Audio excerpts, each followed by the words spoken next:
This is the Fox 11 Morning News. Good morning, everyone. Welcome to the Fox 11 Morning News at 5 o'clock. I'm Tony McEwen. And I'm G. Martirez. Glad you're with us. So we're talking about 1 billion people who'll be watching, of course, the Jackson Memorial around the world. Thinking maybe 250,000 folks out there, along the way to Staples Center and Forest Lawn. Rick Dickert's got to look at our forecast, of course. It's getting warm already, Rick. Yeah, it's going to warm up out there. Right now, very comfortable, though. Temperatures in the lower 60s in the downtown area. By mid-morning, it'll be pushing near 70, and by about noon, early afternoon, we'll be looking for that afternoon high of 80 degrees. Good morning, everyone. Happy Tuesday. High pressure in control of our weather across Southern California. Look at that shot. Doesn't that look inviting? The Santa Monica Pier there. Yesterday, the Santa Monica Pier topped off at a very comfortable 67 degrees. Meanwhile, inland, Northridge was 90 degrees, Riverside 93. A similar temperature spread expected today. Upper 60s and lower 70s if you're near the shore. 80 degrees downtown, and for most inland areas of Orange County, perhaps 82, 83 degrees out there in Fullerton and Brea. And the valleys in Inland Empire will top off anywhere from the middle 80s in some of the lower coastal valleys to the mid-90s in some of the warmest spots, the west end of the San Fernando Valley, the Santa Clarita Valley, and parts of the IE. 64 right now downtown, and again, 80 degrees later on this afternoon. Coming up, I'll break down what the temperatures will be like outside the Staples Center through the morning and into the early afternoon. But let's get a check of traffic. Saul is filling in for Rick Quintero at CHP, and we have that one signaler on the 5, but a real nasty one on the 110 that could affect people heading into downtown. That's right, Rick. Good morning to you.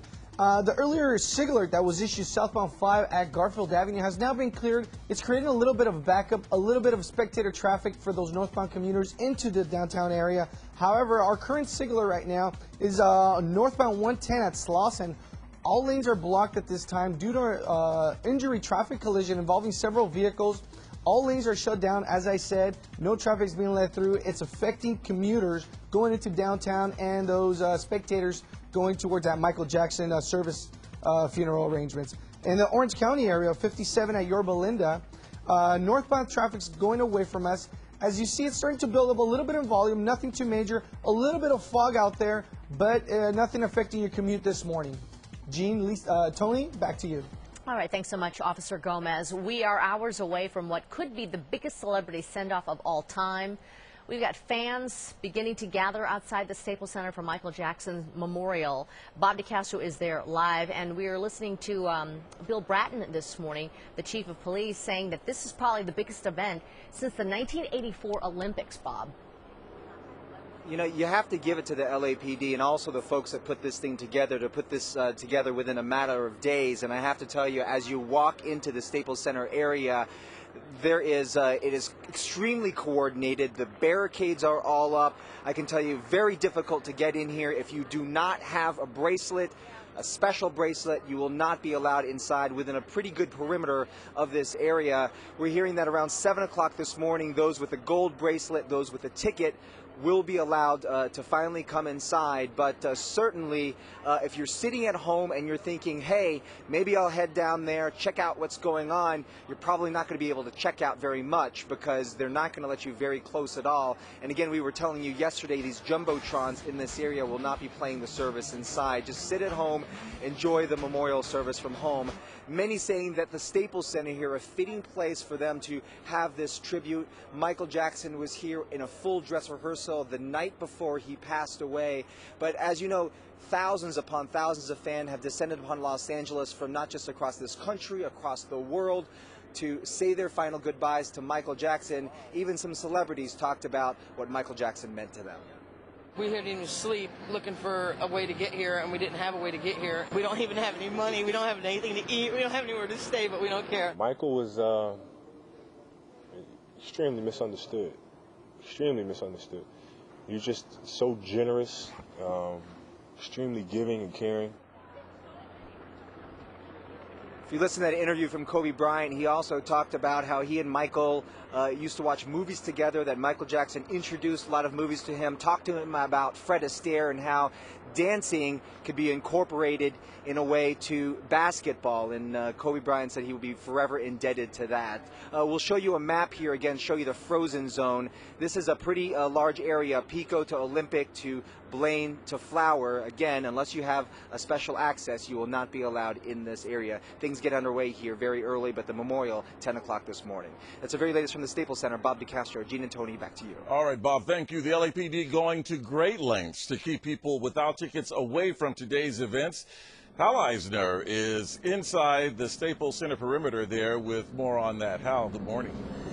Good morning, Tony. Inside the perimeter, but just close to where outside the perimeter is as well. This is Flower and 11th. It gives you an idea of where the closure and then the hard closure is located. Los Angeles Police this morning doing everything they can to keep this as safe an event as possible. Police Chief William Bratton joining us. Good morning, Chief. How are you? Fine, thank you. And I know you're kind of looking over the situation this morning, reviewing what's been done overnight. Can you give us sort of your size up? Well, we've put a lot of planning into this event. The size of the crowds are really unknown. We've ramped up very significantly in anticipation of large crowds. If they don't materialize, we're prepared to de-escalate our staffing very quickly. City's in a tight fiscal crunch, so any money we can save, we're certainly going to try to do that. So as you de-escalate, that saves money, but if you have to escalate, you could expand out to how many officers? This is probably the largest assignment of officers we've had for a planned event since 1984, the Olympics. We recently had the Lakers Victory Parade, and the number of personnel we have today exceeds even that number. Again, we have no idea what the crowd will be. We've never had an event like this. But if those crowds don't materialize, well, good news is that we can de-escalate very quickly. Now, there's an area where the public will be able to come up here, but they really won't be able to see a lot from where they are. But this is an area that will be tightly controlled?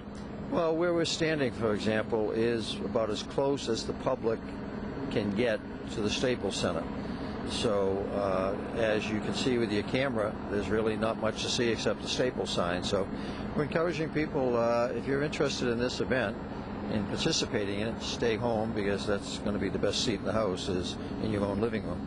Hey, one more thing. I know that you have in past used these sort of secured zone techniques to try to control crowds. This is a very large effort here, and it involves such an incredible amount of people and an incredible amount of space, and to have done this in just a few days. Your thoughts on that? There are several factors involved. One, we've not had an event of this magnitude in quite a while, so we really don't know what the crowd situation will be. It is a very large perimeter. It's consciously designed to be large to discourage people from coming to this venue. Again, it's being heavily broadcast by you and about every other media outlet in the world, so there's plenty of opportunity to see it more intimately at home than being here. And we've also got a lot of experience with these types of events. We do it every year for the Oscars, the Grammys, where we secure a very large perimeter around those venues also. All right, very good. Chief William Bratton, thank you very much for joining us. One other thing the Chief told me just a little while ago, so far the police have had control of this area since midnight, and so far, no problems whatsoever. Reporting live from downtown Los Angeles, Hal Eisner, Fox 11 Morning News. Yeah, we got our fingers crossed with that, Hal. Thank you. Security is also tight at Forest Lawn, where the very private funeral service will be held at the cemetery there in Hollywood Hills. Gina Silva is there with more, and that's set to begin at 8 o'clock this morning. Very private. Private indeed. Good morning, Gene. Good morning, everyone. They want to make it very clear. If you're not a family member, if you're not a very close friend of the family, you will not be allowed in. And let me tell you, there is tight security here. A lot of LAPD and a lot of security officers to make sure that no one gets through here. Now, Forest Lawn Drive, it is just jam-packed with live trucks. Reporters from all over the world are here. Reporters from China, from Brazil, from Korea. There's just so many reporters here to take note of the memorial that is taking place today and this private funeral for Michael Jackson. Last night, as early as fans found out about the viewing, they immediately came out here, and they just felt like they wanted to be close by. What do you think? I mean, you know, want to pay your last respects to someone you love, so. A hearse believed to be carrying the body of Michael Jackson arrived at Forest Lawn Hollywood Hills Cemetery last night for a private viewing. Several Jackson family members were seen entering the Hall of Liberty, which is an auditorium inside the cemetery. Now, just outside of the gates of Forest Lawn, dozens of fans of the King of Pop.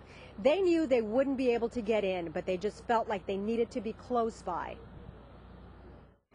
And I just wanted to, if I could, be near wherever he was, his spirit. I wanted to be near him, his presence, because I didn't get a ticket and I don't know how to say goodbye to him.